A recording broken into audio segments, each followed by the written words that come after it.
Sir, this morning po nakausap po namin yung mga pamilya ng mga nawawala sa Bungero at sila po ay nagpumpirma na naghain po sila ng reklamo dito po sa Department of Justice. Ano po yung ihain nila laban po kanina? Actually, hindi ako kasama sa tumatanggap ng mga complaint. But syempre, sila ang families na involved dito dahil mga anak nila siguro, o kapatid nila, o asawa, mga nawawala. Kaya natural lang sila maghahain ng kaso. And ang pa-federal dyan, kidnapping, murder, well, it's for us to appreciate na lang sa mga affidavits na padalhin din nila rito. So it's really up to the prosecution power to determine kung ano ang tamang gawin sa bawat reklamo na final dito ngayong araw. Sir, ito na po ba yung resulta ng ating pong case delta with the PNP-CID? This is part of it. Kasi ongoing naman yung ibang efforts natin. Whole of government naman yung approach natin. At tumingi tayo ng tulong sa iba't ibang branches ng government. Pero pa naka-standby to help. Kaya lang, syempre, ang nakasalang yung talaga na very busy, which we appreciate talaga. Napasalamat kami sa Coast Guard. Kasi malaking bagay na they do the technical dives. Kasi napakahirap na gawain dyan. It's not easy to be doing what they're doing. Diving in fresh water na ganun kalalim. Sir, in interviews po this morning with the families, ang sinabi po nila, sila po ay nag-file ng reklamo multiple murder and serious illegal detention and other complaints against the businessman Charlie Atong and other associates. Ano po yung alam niyo? Well, meron namang witness who testifies to the fact that that person was involved in the commission of these crimes as the mastermind and as the head of a criminal organization. So basically, we take it from that. The witness has already given us a lot of information about. Nabigyan niya tayo ng informasyon tungkol sa mga pangyayari at kung paano ginagawa ang nangyari at kung sino-sino ang mga naroon sa may sala sa mga krimen na naganap laban sa bungerong nawawala. At mahalaga dito ay magkaroon ito ng paglilitis pagdating ng panahon para naman magkaroon ng katahimikan ng lahat, isipin natin lahat mga Pilipino. Kasi nga, kung di natin aalamin ang hindi natin gagawin ang dapat gawin dito, ano na lang tayo? At tayo ba'y alipin na lang ng pera? At tayo ba'y ang buhay ba natin ay nakasalalay lang sa may pera? At kung sino mamilili, kung sino mabubuhay, sino mamamatay? Hindi naman tayo dapat ganun. Kaya nga, as a responsible society, our legal system will not allow this kind of involvement of people in such a heinous crime. So the Department of Justice ang nag-lead po ng investigation na ito. Pero ano po yung maaasahan naman po ng mga respondents pagharap na po nila dito po sa DOJ? Anong aasahan nyo? Ng mga respondents, sir. Fair naman tayo eh. Hindi naman tayo, we do not condemn without listening. Ang mahalaga, due process, di ba? No person shall be deprived of life, liberty, or property without due process of law. Life, liberty, or property. Sir, bukod po kay Atong, sino pa po yung ibang mga personalities po na sinapangan po? May mga John Doe and Jane Doe. It is for us to fill in the blanks pa. Meron pa tayong kailangan i-ascertain among these John Does and Jane Does, yung ibang role nila.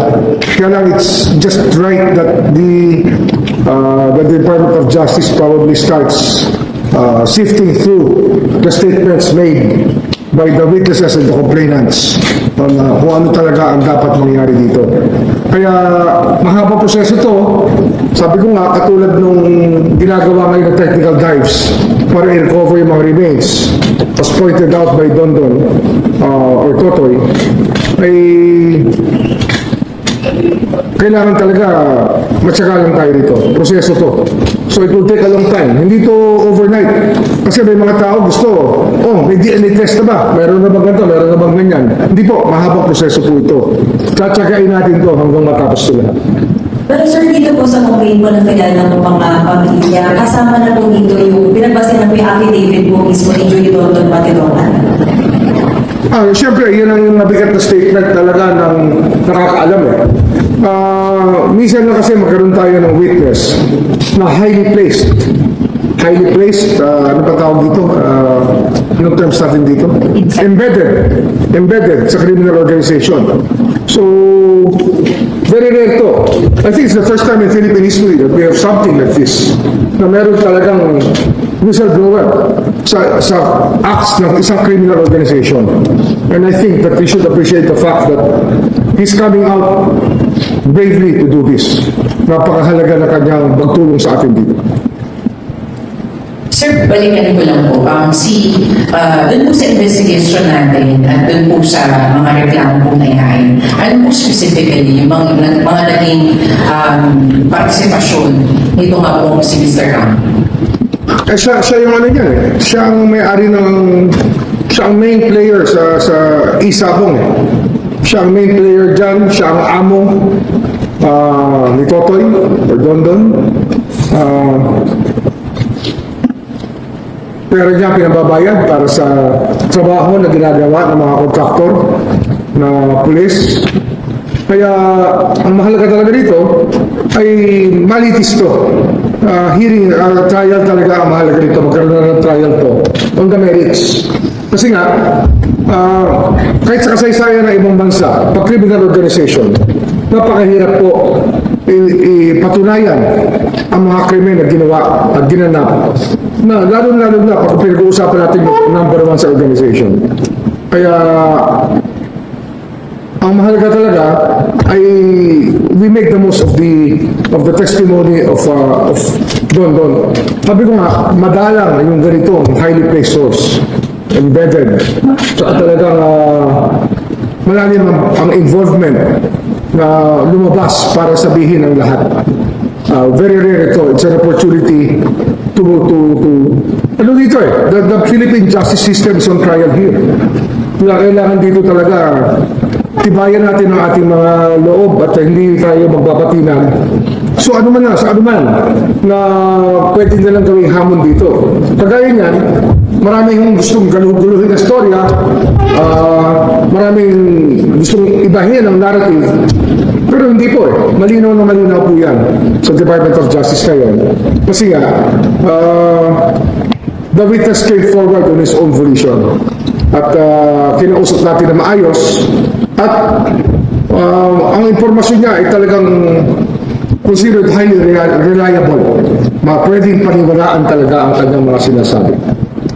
First time in the history of the Philippines talaga to, na meron pong isang nakapaloob sa organisasyon ang siyang magiging whistleblower at magiging witness po dito sa nangyari sa mga sabungero. So alam niyo po, itong pangyayari na ito ay dahil po ito sa malaking tiwala nitong si Dondon Patidongan kay General Torre, kay Boying Remulla, at dito kila John Vic Remulla at sa lahat po ng bumubuo ng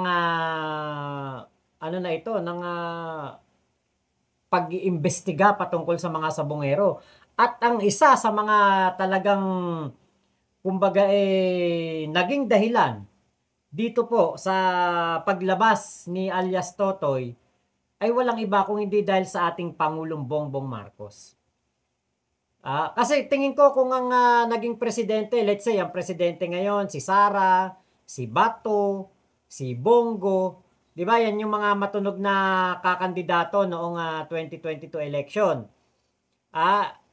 Tingin ko hindi lalabas kasi alam ng mga Patidongan brothers na itong mga tao na ito ay tuta ni Digong. Kaya po, di ba, syempre, ngayon, si PBBM ay pinakita niya na wala siyang sinisino. Pinakita niya na si Kibulok nagkaroon ng warrant of arrest dahil sa kanyang mga kaso, pinakulong. hinuli ni General Torre. Si Digong, nakita natin na talagang kahit na marami ang sumusuporta ay hindi po nangimi ang ating Pangulong Bongbong Marcos na ito ay ipadala sa dahig at pagbayarin sa kanyang mga nagawang kasalanan. Actually, ito ang nangyari na sa kaso ng mga sabongero ay dapat na isama din o i-report din sa ICC na ito ay kagagawa ni Digong. Diba? Dapat ito idagdag din ito doon sa hindi man dagdag na kaso pero bilang pagpapatunay na si Digong ay wala pong pakialam sa buhay ng mga Pilipino. Dahil nga po, 'di ba, kahit na meron ng mga nagugurgur, may mga nawawala, hindi pa rin po pinatigil ang online sabong. Ang mga online na sugal noong panahon ng pandemya, dahil nga po si Digong ay ganid sa pera. 'Di ba? Dapat ito ipaalam sa ICC na kung hindi dahil kay Digong, kasi si Atong Ang ay kilalang malapit kay Digong. Si Atong Ang pa nga ang ginawang gaming consultant ni Digong. Nung kanyang panahon ng kanyang termino, na nagkaroon ng gulo, sigalot sa PCSO, ito pa ang ginawa niyang gaming consultant. At lumipas lamang po ang ilang panahon, ilang buwan. Nako. Sumulpot ng bigla ang isabong. Sumulpot na ang mga online games. Ang gawin mo ba namang online na consultant? Yung tao na mayroon syempre pansariling interes sa kanyang negosyo. Diba? Diyan nag-boom si Atong Ang. Diyan nag-boom ang kanyang mga negosyo. At diyan din nagkaroon ng pagkawala ng mga sabongero. Hindi po may tatanggihan. Kaya, isa si Digong sa mga may kasalanan dito sa nangyari sa ating mga kababayan na sabongero. Diba? Ngayon, hirap na hirap ang ating gobyerno, ang ating Pangulong Bongbong Marcos at ang lahat ng kanyang mga law enforcement agency, diba? Para mabigyan ng hustisya ang mga sabongero na ito. Dahil nga po, pinabayaan ng nakaraang administrasyon.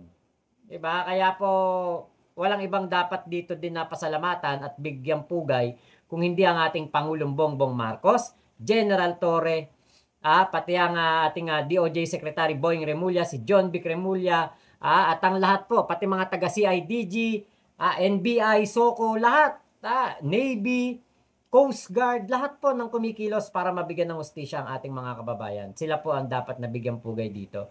At ang dapat lamang sisihin dito ay si Digong.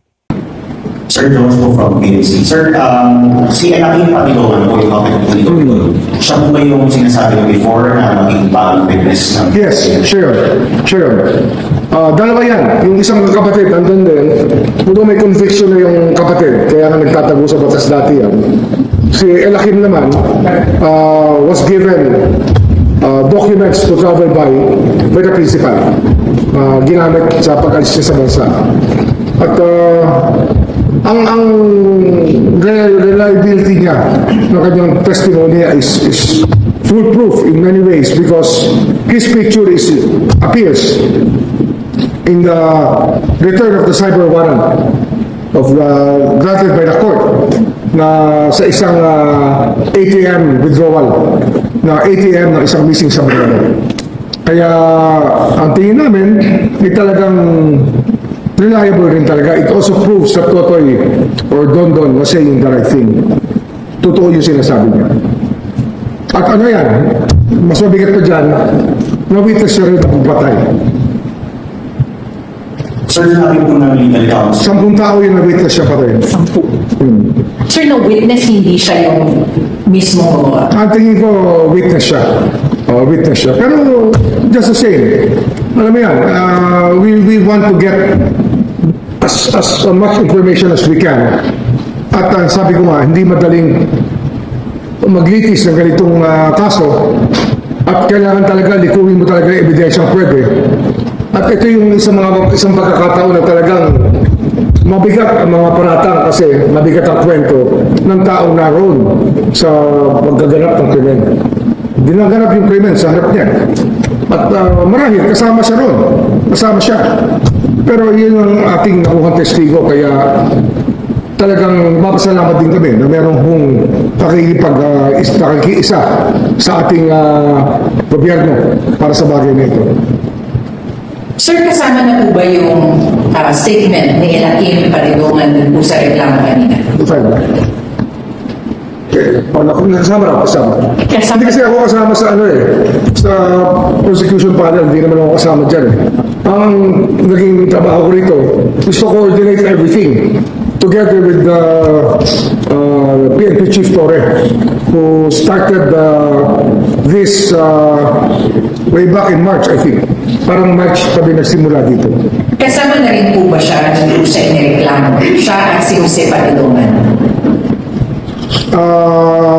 Kasama siguro siya din. Statement nila yan. So, i-interpret yan. So, malamang kasama siguro. Sir, nagsabi po yung legal counsel ni Atma kahapon na Paridongan Brothers daw po yung totoong mastermind sa reaction mo, sir? Natural for them to concoct their stories. Yung talaga, gawain talaga ng yan ng mga abogado. Diba? Sabi ko nga, ang kalaban natin dito, the best lawyers money can buy. Pera-pera rin sa kanila. Sir, kanina nakausap niyo po si General Torre at kayo po ay nagkaroon po ng case conference. Ano po yung maaari niyo pong You speak with one voice. Hindi kami pwedeng hindi magkasundo rito kasi isa lang ang pakay namin. Kaya kahit na subukan nilang guluhin to murky up the waters, ay hindi mangyayari. Malinaw sa amin ang aming katungkulan na daanin at dalhin sa paglilitis itong kasong ito. Ito ang aming tungkulin na sinumpaan sa aming mga posisyon.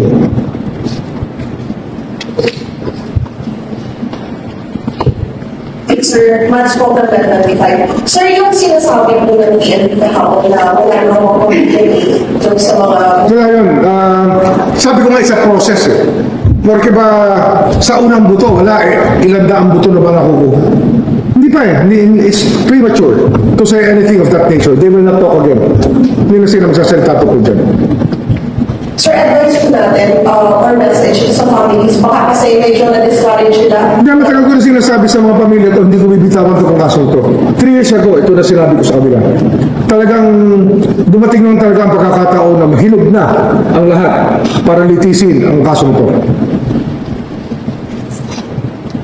Sir, Greg po from Pomerado. Sir, hindi na po na-update sa Japan na makapag-coordinate po na. Wala pa kaming word ulit. Nagkita lang kami ng ambassador ng State of the Nation at maganda naman ang naming naging usapan.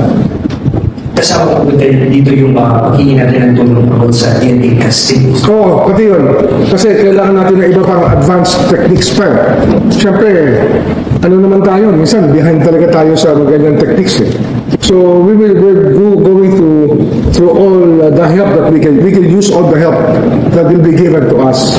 Basta organisado, scientifico, at may maunawaan ng korte at maunawaan ng mga scientista ang mga sasabihin ng ating mga forensic technicians. Kung kinakailangan ipadala sa ibang bansa upang tingnan, padadala natin. Wala tayong titipulin dito. Napakahalaga ng kasong ito. participation niyo? Pero kami agreement na may permahan with the Indian Minister of Justice kung sa transfer of selfless person. Ito rin yung ginawa namin sa Dubai. At marahil ang Indonesia hindi na kailangan magpirmahan tungkol dito. Dahil nagkaroon na tayo ng magandang exchanges with Indonesia. Considering nyo sa atin si Mary Jane Veloso. Kung binigay sa atin si Mary Jane Veloso, parang dito na lang siya marpiin. At ngayon din, yung kanilang kooperasyon sa paghuli ni Aristo. Wala na? Last one. Yung sa Alpha Group, sir, may mga deals na po ba tayo? And kasama na ba sila sa investigation? Meron kaming nakikita na maaaring 3 o 4 maaaring sabihin na kasabot talaga sa pagplano at pag-aproba ng pagpatay sa mga sabugan. Meron kaming nakikita na maaaring kaya yan ay ebidensya atin na sinusuri natin gusto. Patricia Lopez from IBC. Follow up na po. Ano pong mga profiles ng tatlong name? I don't know. Hindi ako may hawak na lahat. Pero, andyan na yan. It will come out of that. Ina. Sir, kasama rin ba rito si Gretchen Barreto dito sa panibago pong... Meron na dyan yung maybe dito sa gender, maybe she's not. Pero, kasama yan sa pwede natin sabihin na persons of interest. Pwede natin sabihin. Okay. Wala ka nang idadagdag. Okay, thank you, sir. So, nako, ayan, pati po ang ating isang kilalang aktres na si Gretchen Barreto na isa sa mga dating idol, kasama po sa person of interest. Dahil nga po sa mga statement ni alias Totoy, nakasama itong si Gretchen Barreto sa mga pagpupulong na kung saan ay pinag-uusapan po itong patungkol sa mga sinasabing Alpha, Team Alpha o Group A o yung Group Alpha ni Atong Ang. So kasama itong si Gretchen Barreto sa maaring maireklamo. Hindi natin sure kung ito ay magkakaroon ng probable cause na magiging kaso at eventually baka po magkaroon ng warrant of arrest itong mga tao na ito. Ngayon po, di ba, dahil sinabi nga ng ating Pangulong Bongbong Marcos na kailangan po malutas ang issue na ito ng mga sabungero, kailangan mabigyan sila ng hustisya at hindi po dapat na manatili itong kumbaga misteryo lamang at kwento lamang. Kailangan ay may hustisya po na maibigay sa ating mga kababayan na sabungero. Kaya po, sigurado ko na itong mga tinuturong mastermind ngayon ay tingin ko baka medyo na sila, no? Baka natatakot sila o baka sila ay mga umiiwas na o baka yung iba nagpaplano ng lumipad papunta sa ibang bansa. Sana ito'y mapigilan kasi alam niyo po, yan ang nagiging trend. Nakita na natin yan kay Bantag, kay Tebes, kay Harry Roque, kay Alice Gu, kay Cassandra Leong. 'Di ba? Nakapag po sila ay mga pati kay Yexel. Yexel Sebastian, 'di ba? Nakita natin pag mga malapit na makasuhan, malapit na kumbaga mga nabubuking na ang kanilang mga ginagawang kasamaan, ay bigla na lamang po itong nag-e-eskapo. Flight is a sign of guilt. Sana hindi natin to makita sa mga katulad ni Atong Ang, nila Gretchen Barreto. Dahil sila naman po ang may sabi na handa silang makipagtulungan at handa po silang kumbaga magbigay ng kaliwanagan dito po sa issue ng mga sabungero. At ito kumbaga dapat dito maging maagap ang ating gobyerno sa baka sa bagal po ng mga pagpoproseso ng mga kaso, baka hindi na po rin makita. Kasi ito meron pa ba kayong nakita na balita na patungkol kay Atong Ang na meron siyang press con, live video o litrato man lang na pinapakita na siya nandito pa sa Pilipinas, di ba? Hindi natin alam. Yung iba pong mga nabanggit like Gretchen Barreto, meron, hindi ko matandaan yung ibang mga pangalan, pero di ba, andito pa kaya sila sa Pilipinas? Di ba po? Kasi yan ang nagiging trend basta sila ay masangkot, mabuking, bigla na lamang pong nawawala dito sa ating bansa. Sana po ay maagapan ito ng ating gobyerno at hindi umabot sa punto na hihingi na naman tayo ng tulong sa Interpol para po mapauwi dito sa ating bansa ang isang person of interest or isang wanted. 'Di ba? Katulad ni Arnie Tebes, 'di ba po? Kaya yan yung aking iniisip ngayon. So ngayon po ay meron ng mga matitibay na ebidensya laban dito kay Atong Ang. Hindi maitatanggi na si alias Totoy talaga ang nakapagdiin sa kanya. 'Di ba? Hindi maitatanggi na ang mga sinabi naman ni alias Totoy ay talaga pong tumatak, talagang nagkatotoo, talagang totoo at talagang siya po ay merong nalalaman dito sa pangyayari ng mga sabungero. Hindi po maitatanggi, talagang meron siyang kinalaman, meron siyang nalalaman at talaga pong tama, accurate ang kanyang mga sinasabi. Kaya po, siya po ay pinagkakatiwalaan ng DOJ. Hindi man siya ganun kumbaga ka-open sa PNP dahil parang merong parang merong reservation itong si alias Totoy pagdating sa PNP. Pero 'di ba, malaki tiwala niya kay General Torre. Yan naman ang kumbaga talagang sa atin. Kumbaga parang ating kumbaga yung tiwala talaga ng mga tao kay General Torre ay napakataas. Kaya nga merong isang alias Totoy na lumabas para po mabigyan ng hustisya ang mga sabongero. So ngayon, ang magiging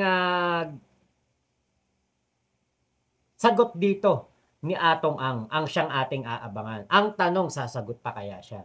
Sasagot pa kaya ang kanyang kampo? Kasi nitong mga nakaraang araw, may mga balita na nagbibigay ng pahayag ang kampo ni Atong pero with animosity na. Hindi na sinasabi kung sino yung abogado na nagsalita, kung sino yung taong nagsalita. Hindi na po nila, kumbaga, inihahayag ang kanilang mga sarili na siyang tagapagtanggol ni Atong Ang. Si Attorney Lorna Kapunan, hindi natin alam kung siya ba'y abogado pa ni Atong Ang or hindi na. 'Di ba? Hindi na rin natin nakita ang kanilang kumbaga grupo na nagpa-presscon. So ano kaya ang mangyayari dito kapag nawala na itong mga taong ito dito po sa SOCMED? Kasi kapag hindi na natin sila nakita sa SOCMED, syempre, 'di ba? Kung ano-ano may isip ng mga netizen, nandiyan yung umalis na ito ng bansa, nagtago na, umiskapo na, 'di ba? Yan po ang aabangan natin ng mga update dito po sa issue ng mga missing sabongero. So maraming salamat po sa pagsama nyo sa aking vlog na ito. Ingat po kayo. Nasa mang panig kayo ng mundo. Mama Chup Chup. Love you, love you. God bless us all, Pilipinas. God first. Salamat po.